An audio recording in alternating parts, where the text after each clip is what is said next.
I'm Jessica Minton for IB Times TV reporting from the floor of the New York Stock Exchange, where stocks were flat today after disappointing earnings from Walmart and a rise in jobless claims.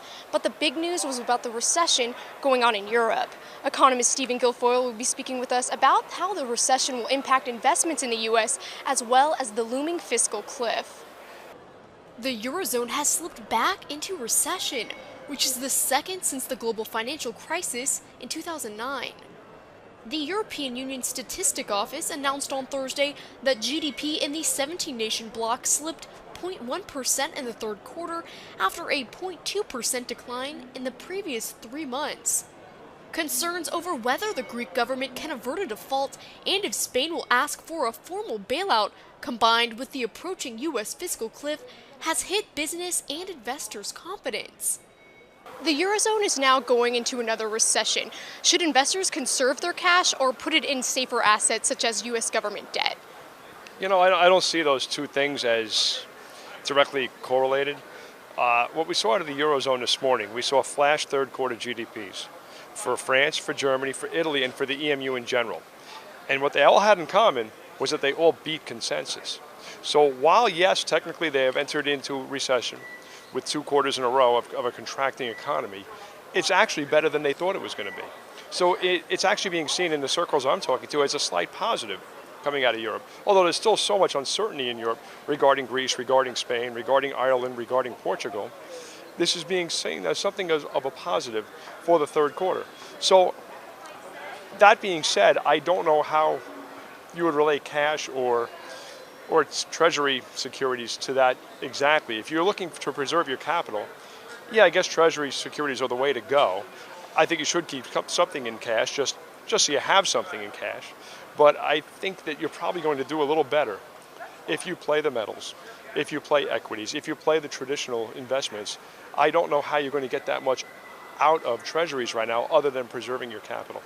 President Barack Obama said on Wednesday that Republicans would have to agree to raising taxes on the wealthy as the first step in a budget deal that would prevent a dysfunctional Washington from pushing the economy into recession. We cannot afford to extend the Bush tax cuts for the wealthy. What we can do is make sure that middle-class taxes don't go up.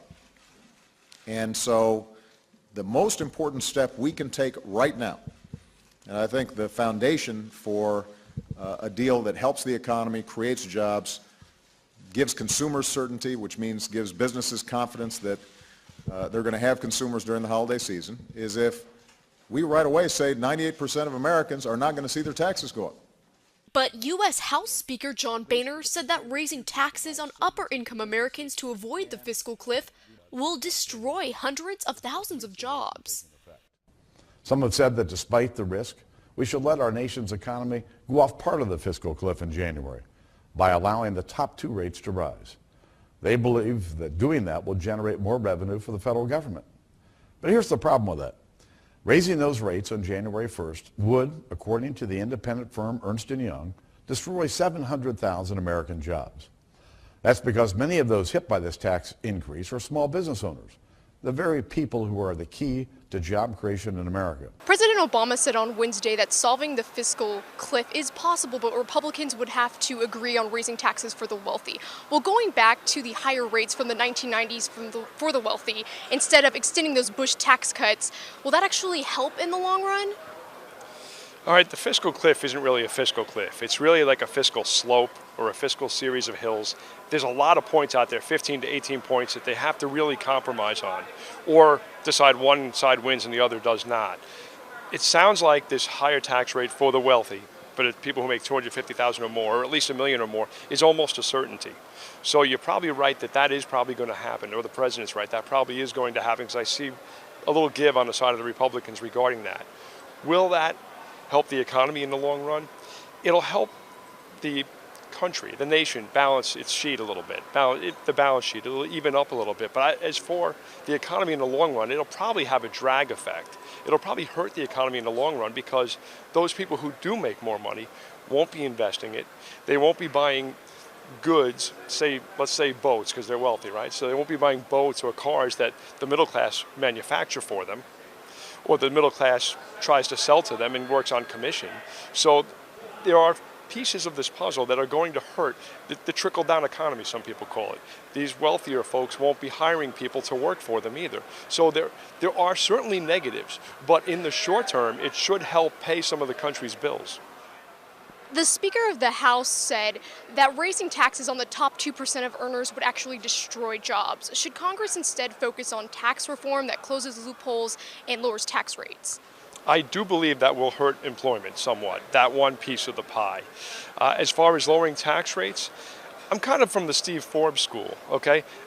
Even though it will never happen, I do think they do need to close many of these loopholes because the tax code is just too complicated. There's too many nooks and crannies out there that people can hide in, and they shouldn't be able to hide. But if you had a flat tax rate where no matter what you made, you paid that same percentage, I don't think anybody could complain about that.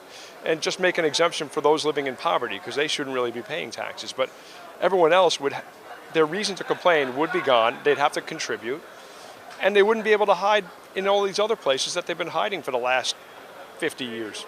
Congress has until January 1st to agree on a solution until automatic spending cuts and tax increases go into effect. I'm Jessica Minton for IB Times TV.